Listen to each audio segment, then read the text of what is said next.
ओम शांति। मैं एक आत्मा हूँ। मैं आत्मा शांत स्वरूप हूँ। शांति मुझ आत्मा का निजी गुण है।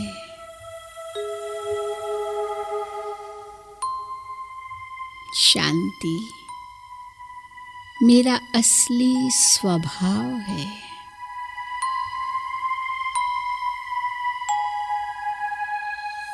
शांति मुझ आत्मा का स्वधर्म है।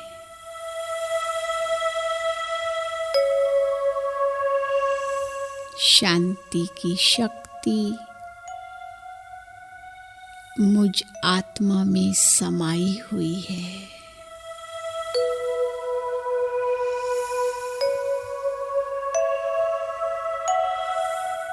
मैं आत्मा शांति के सागर शिव बाबा की संतान शांत स्वरूप हूँ।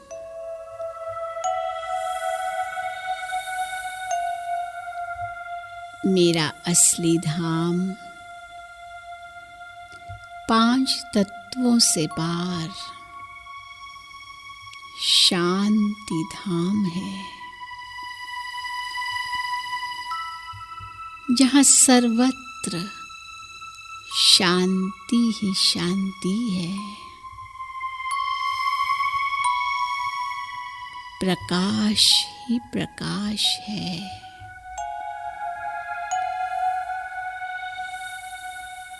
मैं शांत स्वरूप आत्मा शांति धाम में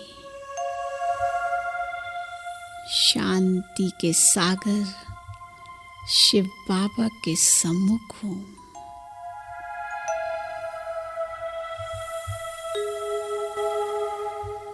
इस धाम में मैं आत्मा सर्व प्रकार के बंधनों से मुक्त हूँ।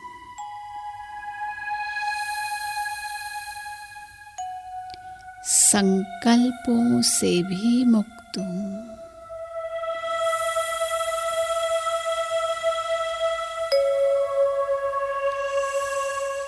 मैं आत्मा शांति की अधिकारी हूँ।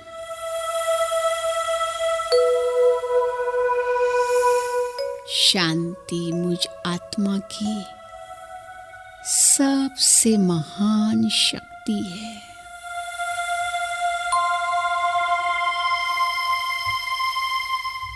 मेरे चारों ओर शांति ही शांति है।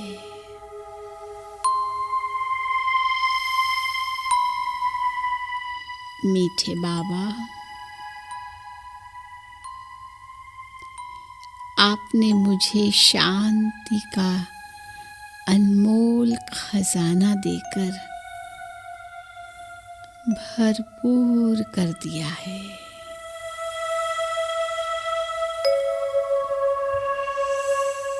मीठे बाबा,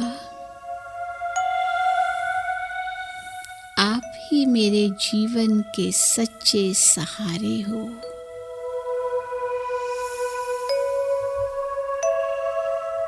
मेरे सच्चे मीत हो।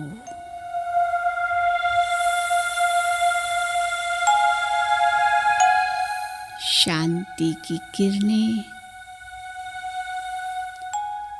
आपसे निकल अब मुझ आत्मा पर आ रही है।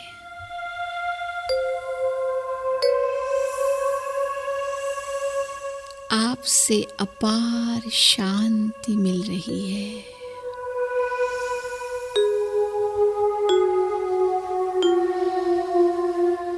आपके द्वारा सर्व खजाने प्राप्त कर मैं संतुष्ट हूँ।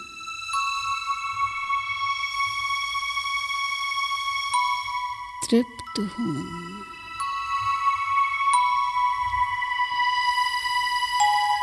आपका सहारा पाकर मैं आत्मा निश्चिंत हूँ।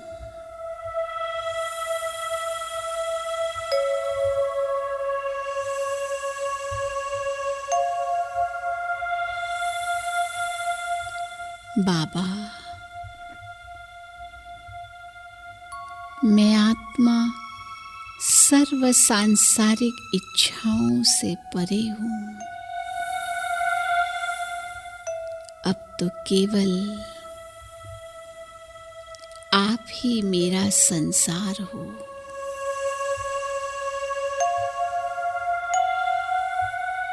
आहा, कितनी शांति है।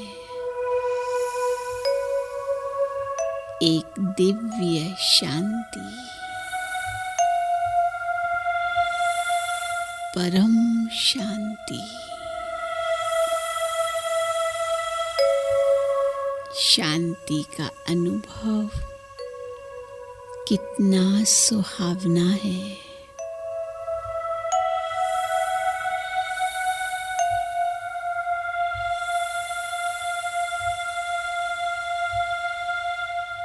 मैं आत्मा शांति के सागर में समाई हुई हूँ।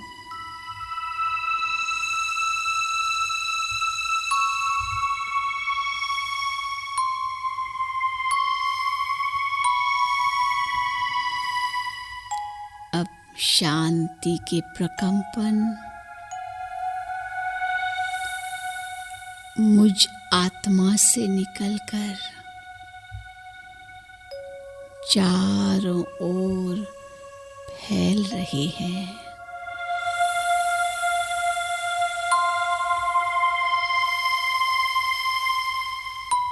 चारों ओर का वायुमंडल भी अब परिवर्तित होने लगा है।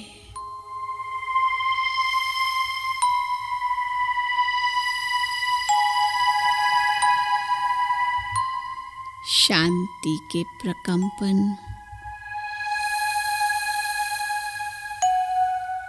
चारों ओर फैल रहे हैं।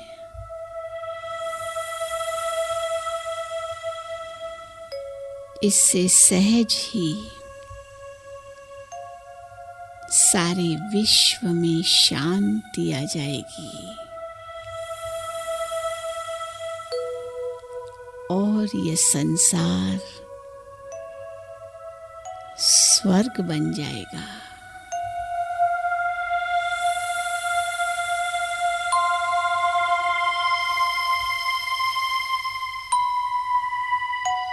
ओम शांति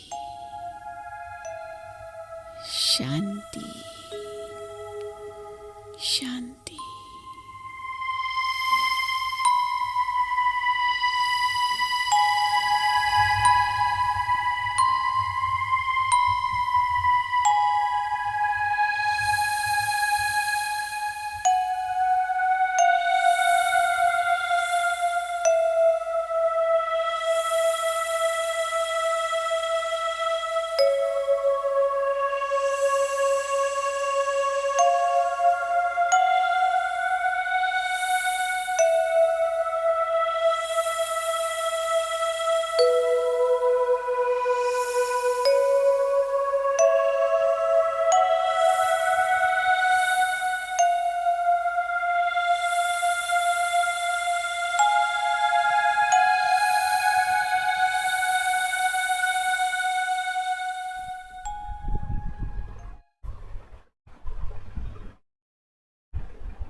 अंधेरा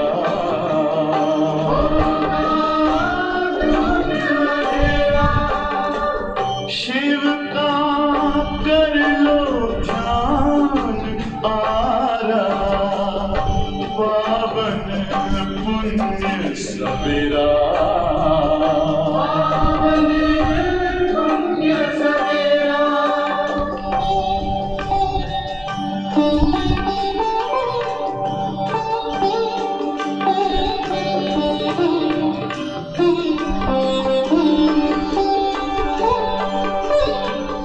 तुम हो कौन कहाँ से आए अपने आप को जानो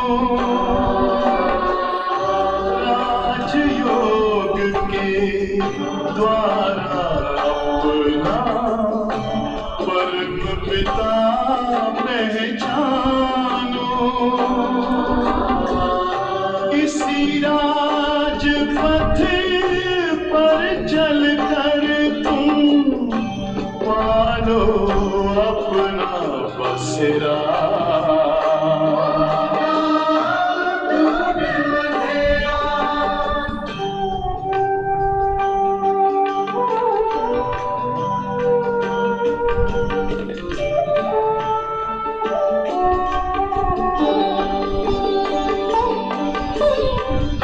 तुम हो आत्मा तन से प्यारे परमात्मा को प्यारे दिव्य गुणों को धारण करके योगी बनो दुलारे ज्योति बिंदु ही तोड़ेगा ये माया मोह का घेरा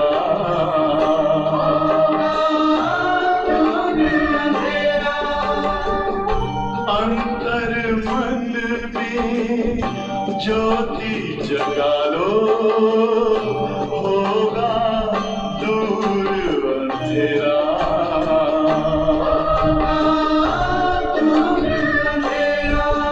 ओम शांति ओम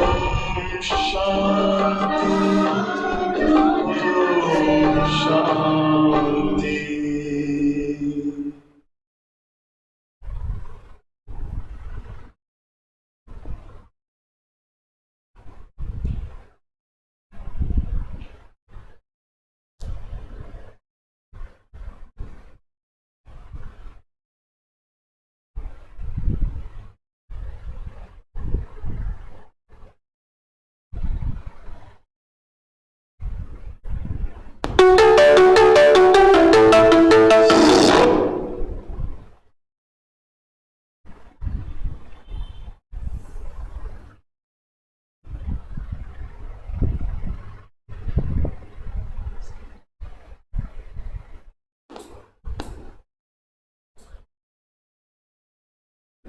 ओम शांति ओम शांति ओम शांति। आज 17 अगस्त 2021 बाबा ने कहा, मीठे बच्चे, बाप और वर्षे को याद करने में तुम्हारी कमाई भी है तो तंदुरुस्ती भी है। मीठे बच्चे, बाप और वर्षे को याद करने में तुम्हारी कमाई भी है तो तंदुरुस्ती भी है। तुम अमर बन जाते हो, तुम अमर बन जाते हो। प्रश्न है, हृदय को शुद्ध बनाने की सहज युक्ति कौन सी है? हृदय को शुद्ध बनाने की सहज युक्ति कौन सी है? उत्तर है, कहाँ भी रहो ट्रस्टी होकर रहो। चाहते हैं कि सदा ही हृदय शुद्ध रहे तो उसकी युक्ति कहाँ भी रहो, ट्रस्टी होकर रहो, हमेशा समझो हम शिव बाबा के भंडारे से खाते हैं। शिव बाबा के भंडारे का भोजन खाने वालों का हृदय शुद्ध होता जाता है। प्रवृत्ति में रहते अगर श्रीमद् प्रमाण डायरेक्शन पर ट्रस्टी बनकर रहते, प्रवृत्ति में रहते अगर श्रीमद् प्रमाण डायरेक्शन पर ट्रस्टी बनकर रहते तो वह भी शिव बाबा का भंडारा है, मन से सरेंडर है। मन से चाहे रहते प्रवृत्ति में हैं किंतु मन से सरेंडर हैं।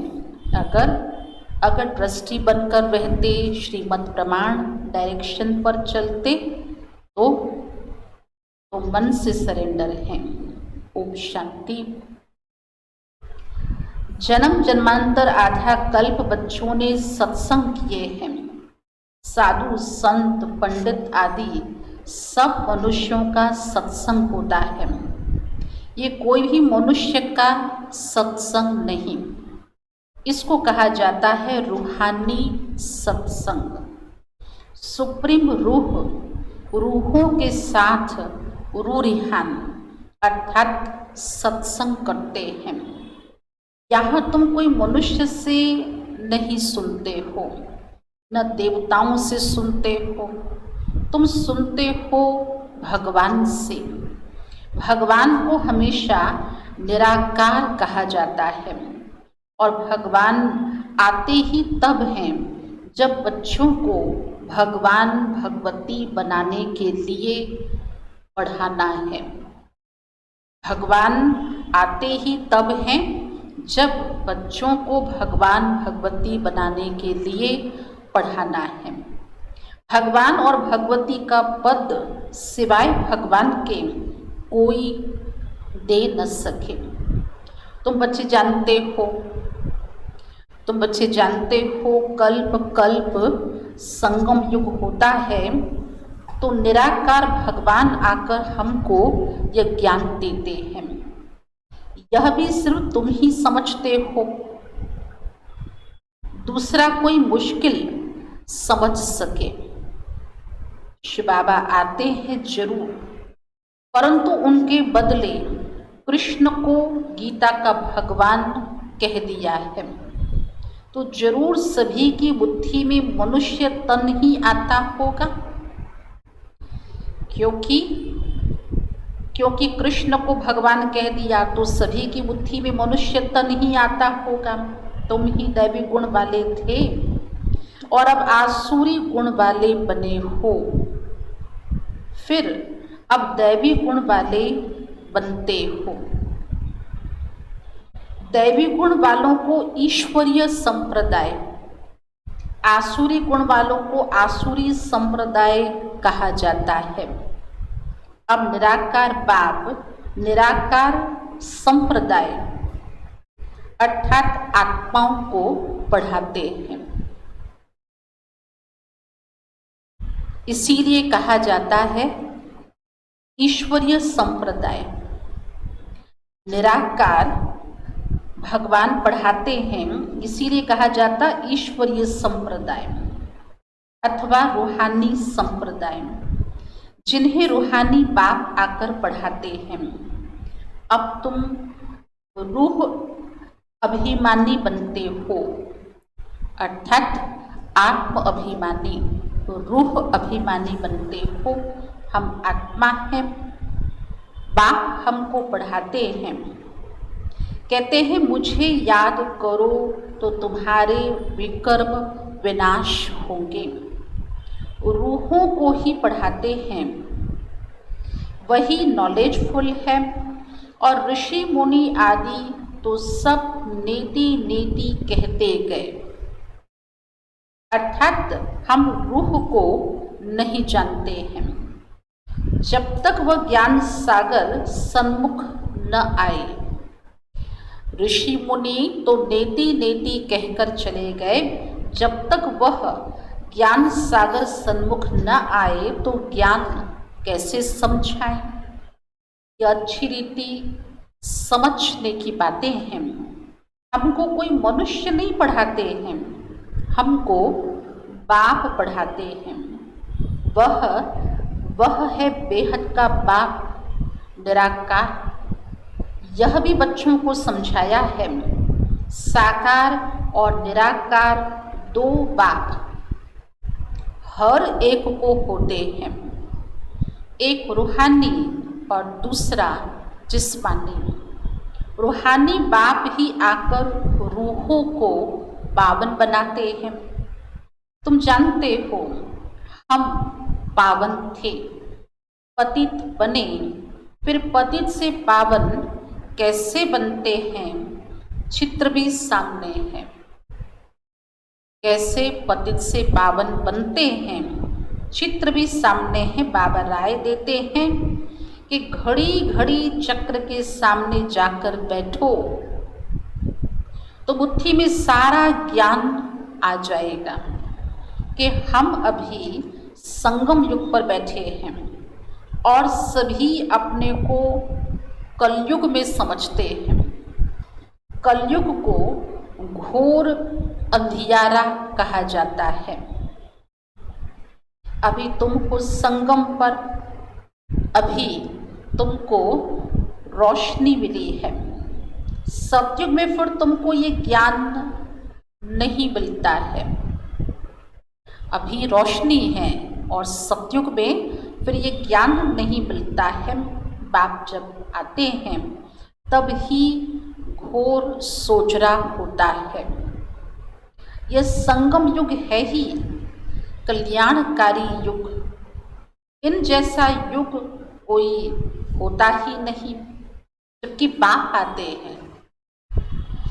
क्यों संगम युग कल्याणकारी युग है? क्योंकि बाप आते हैं, सत्युग को कल्याणकारी नहीं कहेंगे। वहाँ किसका कल्याण नहीं होता है, कल्याण संगम पर ही होता है। सतयुग में तो है ही कल्याण, सतयुग में तो है ही कल्याण। संगम पर कलयुग को सतयुग कल्याणकारी बनाते हैं। तो अब तुम्हारा देखो कितना कल्याण होता है।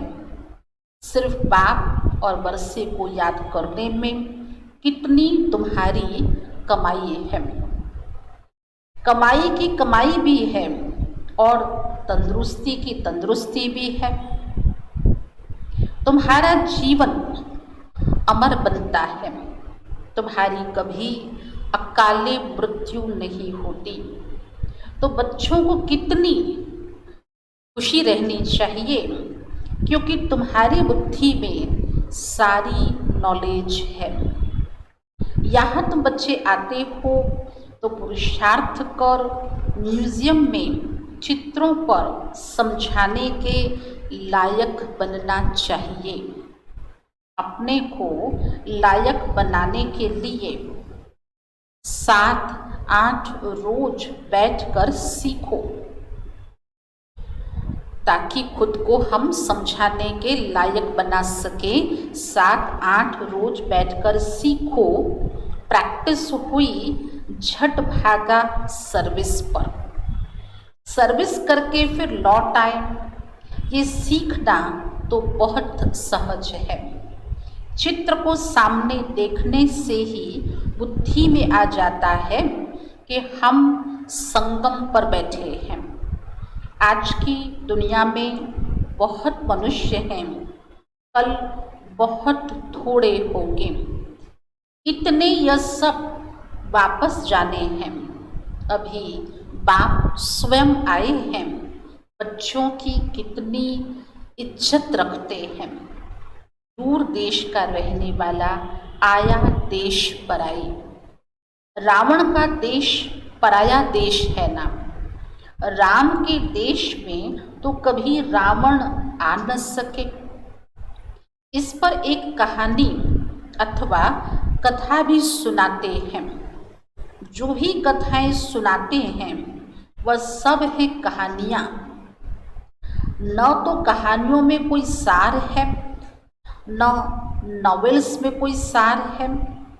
नॉवेल्स भी कितने ढेर बिकते हैं, सिर्फ नॉवेल्स बेचने वाले लखपति हो जाते हैं। नॉवेल्स बेचने वाले लखपति, आजकल कहें करोड़पति भी हो जाते हैं। अब तुम बच्चों की परवरिश तो बाप के हाथ में है, बस तुम ही से खाऊं, अर्थात तुम्हारे ही भंडारे से खाऊं। तुम्हारी सारी परवरिश यहाँ ही होती है। जो सरेंडर हो जाते हैं तो उनकी परवरिश तो होती ही है, लेकिन जो मन से भी समझते हैं कि यह सब कुछ ईश्वर का अर्थात बाप का है, मैं ट्रस्टी हूँ, हम श्रीमत पर ही चलकर खर्चा आदि करते हैं, ऐसे जो समझते हैं वह भी शिव बाबा के भंडारे से ही खाते हैं। शिव बाबा के भंडारे से खाने से हृदय शुद्ध हो जाता है। शिव बाबा के भंडारे से खाने से जैसा अन्न वैसा मन, तो हृदय शुद्ध हो जाता है। ऐसा नहीं कि वह शिव बाबा के भंडारे से नहीं खाते हैं। बाप के डायरेक्शन पर चलने वाले भी जैसे कि बाप के भंडारे से खाते हैं। अगर ट्रस्टी बनकर रहते हैं, निमित्त बनकर चलते हैं, बाबा के कहे अनुसार श्रीमत पर चलते हैं, तो समझो जैसे कि बाप के भंडारे से खाते हैं। जिस भंडारे से खाया वह भंडारा भरपूर, काल कंटक दूर। उसके बाद तुम कभी भी अकाले मृत्यु को नहीं पाएंगे। इस समय ही शिव बाबा आते हैं, उनकी महिमा भी गाई हुई है। शिव जयंती भी मनाते हैं, परंतु उनका भंडारा कैसा होता ये कोई भी नहीं जानते हैं। बाबा भी बरोबर आते हैं ना। बच्चे जो भी आते हैं उनको शिव बाबा के भंडारे से खाना मिलता है। अच्छा, मेल सरेंडर होता है तो ठीक है, अगर वह सरेंडर नहीं होता तो माताएं क्या करें, क्योंकि कमाई है पति की। पति धन कमाता, वो सरेंडर नहीं करता मन से, और पत्नी मन से सरेंडर करती है, तो फिर कैसे कहीं सरेंडर नहीं हुआ तो माताएं क्या करें। वह तो सरेंडर होता नहीं, वह तो जब आमदनी करे तब स्त्री खाए। हाँ, जोड़ा सरेंडर है तो फिर शिव बाबा के भंडारे से परवरिश हो सकती है। अगर दोनों युगल, दोनों ही श्रीमत पर हैं, दोनों ही सरेंडर है मन से, तो फिर परवरिश भंडारे से शिव बाबा के यज्ञ से हो सकती है। ये बाप बच्चों को अच्छी रीति समझाते हैं। बुद्धि में रखना है, हम बाप के पास बैठे हैं जब तक कर्मातीत अवस्था हो जाए। दिन प्रतिदिन हम अपने स्वराज्य के नज़दीक आते जाते हैं।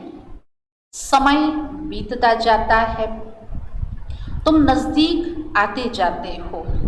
सतयुग के पहले वर्ष में अब कितने वर्ष कहेंगे, अब कितना नज़दीक आ गए हैं। बाबा कहते हैं, बच्चे अब तुम्हारा 84 का चक्र पूरा होता है। तुमने जब 84 जन्मों के चक्र को जाना है, तुमने अब 84 जन्मों के चक्र को जाना है। चक्र को देखने से ही कहेंगे हम अभी संगम पर हैं। इस तरफ है कलयुग, उस तरफ है सतयुग। कल हम अपने सुखधाम में होंगे। दुनिया को पता नहीं है, वह तो बिल्कुल ही घोर अंधियारे में है। तो बच्चों को बहुत खुशी होनी चाहिए। बेहद के बाप से हम 21 जन्म की कमाई करते हैं, सदा सुख का वर्षा पा रहे हैं, ये खुशी रहती है। स्वर्गवासी बनना यह तुम्हारी ही तकदीर में है। स्वर्गवासी बनना यह तुम्हारी ही तकदीर में है। स्वर्ग एक वंडरफुल चीज़ है, जैसे 7 वंडर्स दिखाते हैं ना, यह तो सबसे बड़ा वंडर है। यह तो सबसे बड़ा वंडर है। चित्र भी हैं वंडरफुल स्वर्ग के।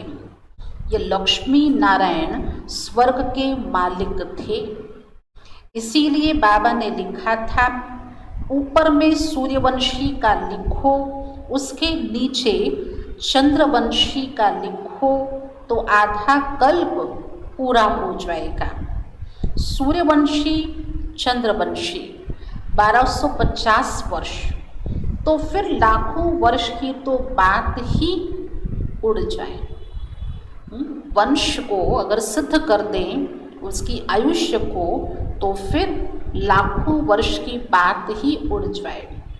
वहाँ बाहुबल में कितना, यहाँ तो बाहुबल में कितना खर्चा होता, यहाँ शुरू से लेकर अंत तक कुछ भी खर्चा नहीं। यह तो बाप और बच्चों का हिसाब है, खर्चे की बात ही नहीं। यहाँ बच्चे आकर रिफ्रेश हो, इसीलिए मकान आदि बनाते हैं। बच्चों का ही पैसा है, सो भी कितने दिन तो पास हो गए, बाकी थोड़े दिन हैं। खर्चा कुछ भी नहीं, तुम जीवन मुक्ति पाते हो बिगर कौड़ी खर्चे। पूरे कल्प में संगम युग वैसे भी छोटा युग, छोटे युग में अगर थोड़ा बहुत भी खर्चा किया तो बाबा कहते खर्चा तो कुछ नहीं, क्योंकि वैसे ही समय कम, बाकी थोड़े रोज, तो जीवन मुक्त क्यों पाते बिगर कौड़ी खर्चे। इसमें सिर्फ मेहनत की बात है।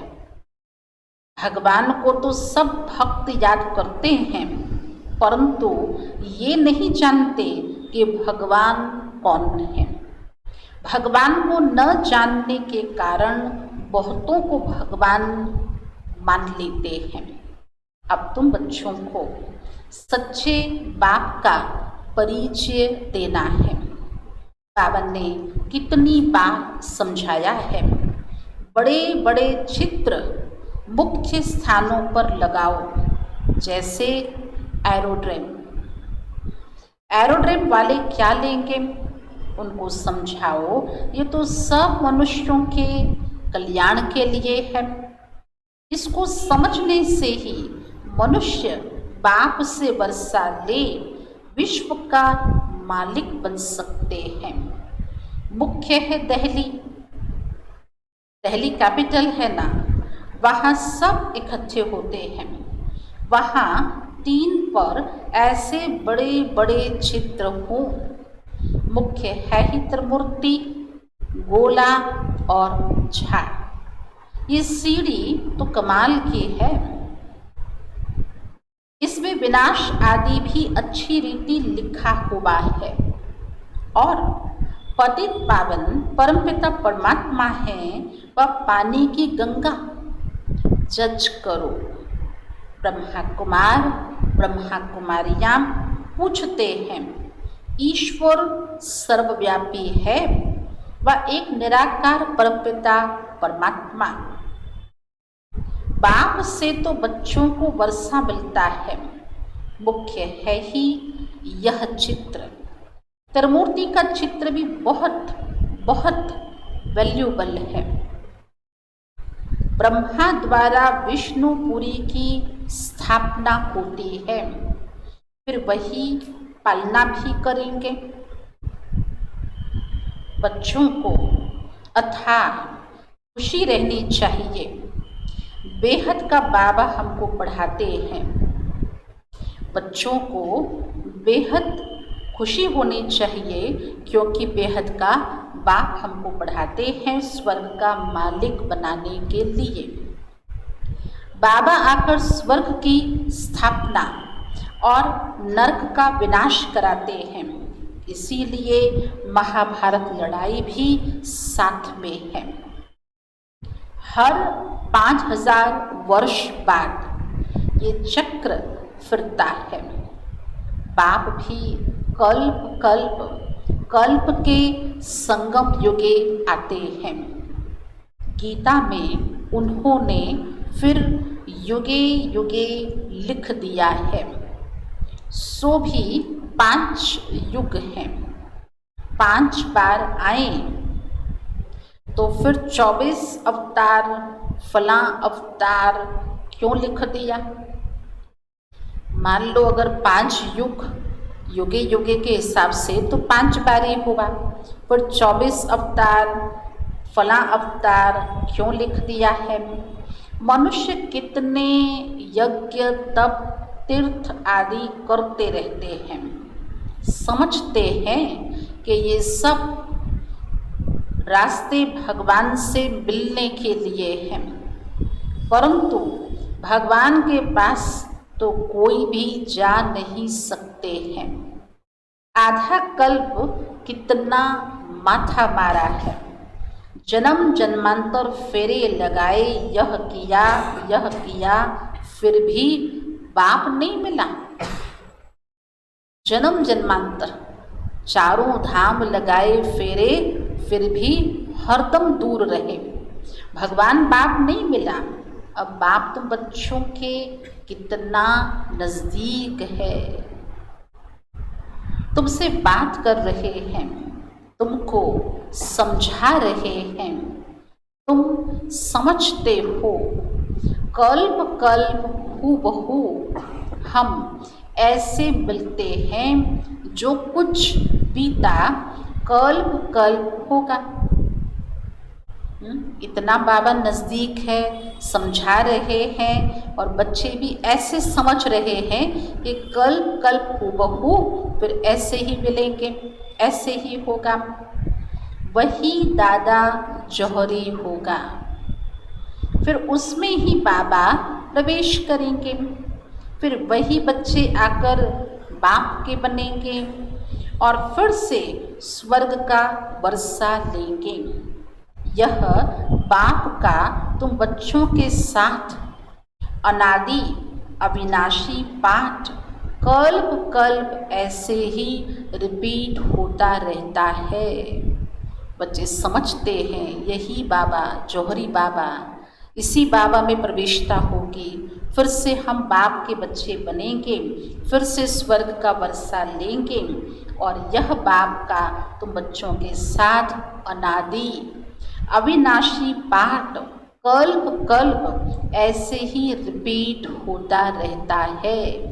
अच्छा अच्छा मीठे मीठे सिकीरधे बच्चों प्रति माता पिता बाप दादा का याद प्यार और गुड मॉर्निंग। रूहानी बाप की रूहानी बच्चों को नमस्ते, रूहानी बच्चों की रूहानी बाप दादा को याद प्यार गुड मॉर्निंग और नमस्ते।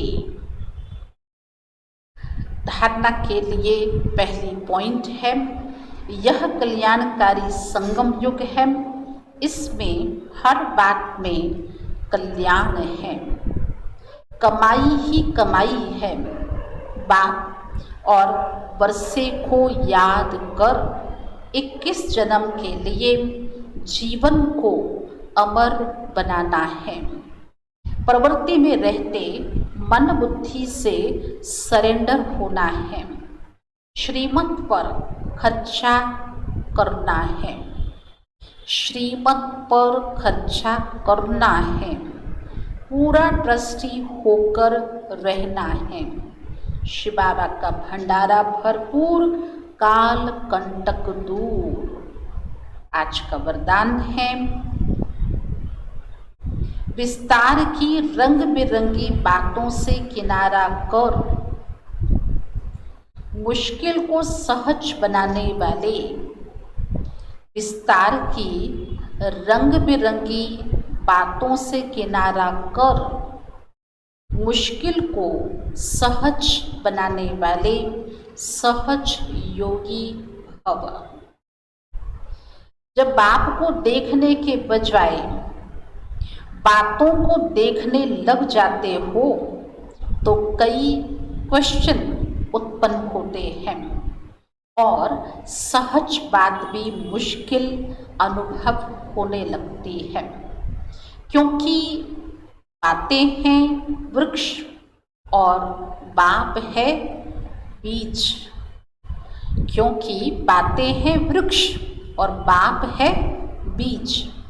जो विस्तार वाले वृक्ष को हाथ में उठाते हैं वह बाप को किनारे कर देते हैं, फिर विस्तार एक जाल बन जाता है, फिर इस जाल में फंसते जाते हैं। बातों के विस्तार में रंग बिरंगी बातें होती हैं जो अपनी ओर आकर्षित कर लेती हैं। इसीलिए बीज रूप बाप की याद से बिंदी लगाकर उससे किनारा कर लो। माना वो वृक्ष है, उसमें रंग बिरंगी बातों के अंदर आकर्षण है, परंतु वो एक ऐसा जाल है जिसमें हम स्वयं ही मनुष्य आत्माएं फंसती चली जाती हैं। इसीलिए बाप जो है ही बीज, उस बीज की स्मृति से बिंदी लगाकर अब उन बातों से, जो बातें वृक्ष के समान हैं, उनसे किनारा कर लो तो सहज योगी बन जाएंगे। बातों से किनारा कर लो तो सहज योगी बन जाएंगे। आज का स्लोगन है, मैं और मेरेपन की अलाय को समाप्त करना ही रियल गोल्ड बनना है।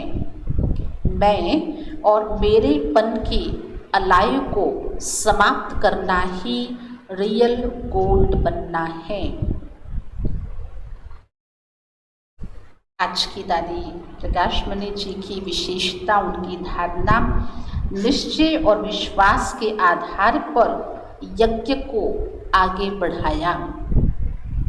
दादी जी का स्वयं में और बाबा में अति विश्वास था।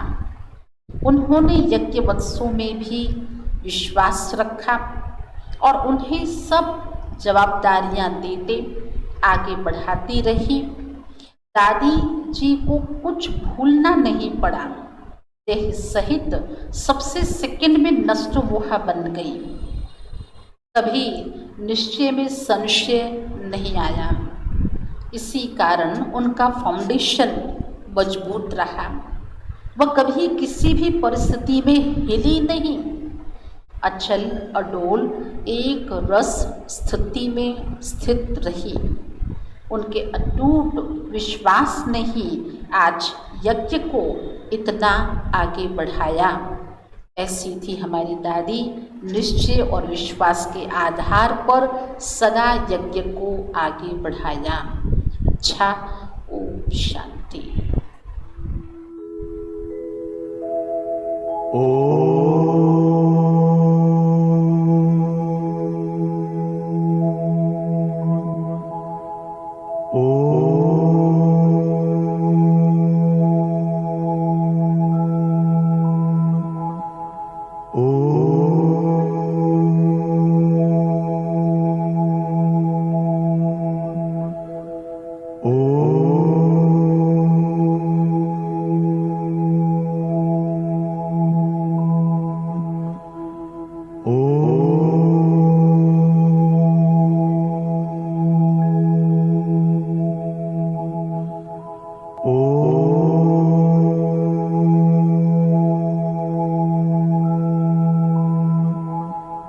Oh